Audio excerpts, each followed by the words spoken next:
Siap jadi pengacara Habib Rizik Syihab, Kamarudin kumpulkan fakta-fakta baru kasus KM50. Polisi bukan untuk membunuh. Jadi kalau misalnya seperti tragedi KM50, seharusnya polisi itu melumpuhkan aja. Kecuali misalnya kalau nyawanya betul-betul terancam, ya pilihannya memang harus menyelamatkan diri. Nah, itu kaitannya dengan pasal 48, pasal 49. Overbah dan atau pembunuhan dan begitu.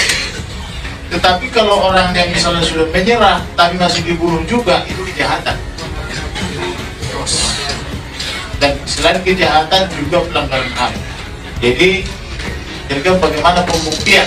Misalnya, apakah orang itu sudah menyerah tapi masih dibunuh? Nah, kalau begitu ada buktinya, silakan diproses.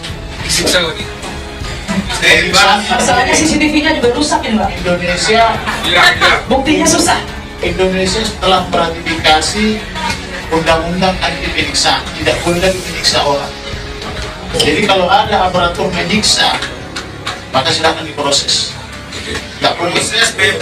Kalau kita memiliki sedikit saja hati nurani dan pikiran yang lurus, ya, tidak diselimuti soal dendam, tidak dendam, kemudian kelompok, tidak kelompok, maka sesungguhnya mudah sekali kita melihat bahwa KM50 itu penuh kejanggalan. Ya, kejanggalan paling nyata adalah, nah, kok kasusnya belum selesai tetapi lokus deliktinya dimusnahkan, ya kan?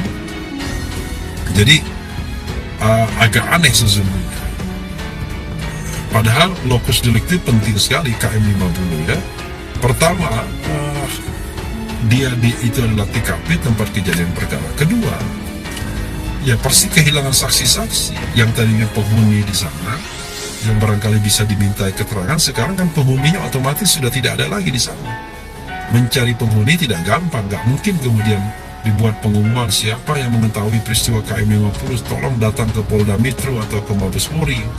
Ya kan, mereka tidak akan berani karena dalam konteks ini justru terkesan, ya sekali lagi terkesan penegak hukum tidak ingin melakukan investigasi secara genuine, terkesan seperti itu.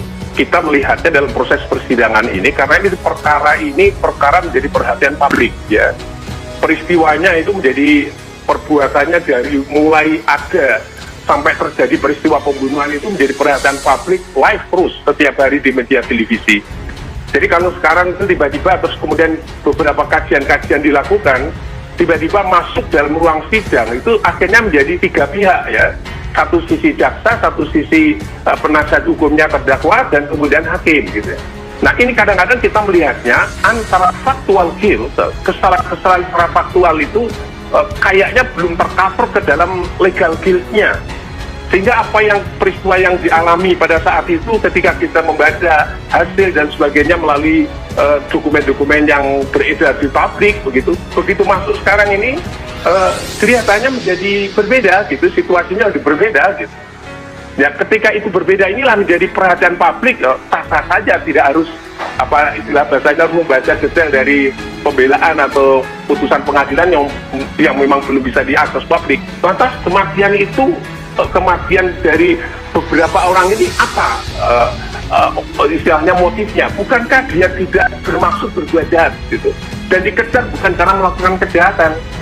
Saya kira ini apakah masuk dalam pertimbangan atau tidak dan seterusnya, ini menjadi perhatian publik di situ.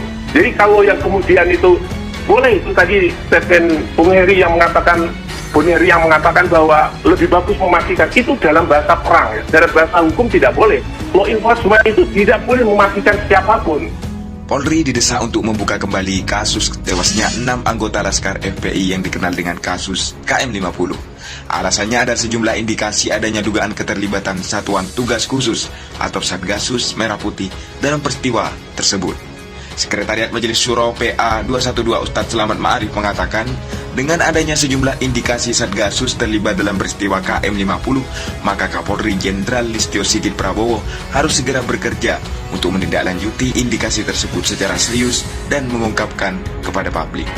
DPR sebagai wakil rakyat juga harus wajib membuat tim pencari fakta atau indikasi keterlibatan Satgasus dalam peristiwa KM50, ujar Ustadz Selamat Ma'arif kepada Harian Terbit. Sebelumnya, pemerhati politik dan kebangsaan M. Rizal Fadillah mengatakan ada sejumlah indikasi keterlibatan Satgasus peristiwa KM50. Di antaranya 30 personel Propam Mabes Polri pada kasus KM50 bertugas melakukan operasi khusus yang dimulai mengutitin hingga mengamankan personel. Keberhasilan dalam pembebasan 2 anggota Satgasus Fikri Ramadan dan Yusmin Horela di PN Jakarta Selatan hingga Mahkamah Agung menjadi bukti suksesnya operasi khusus Satgasus di KM50.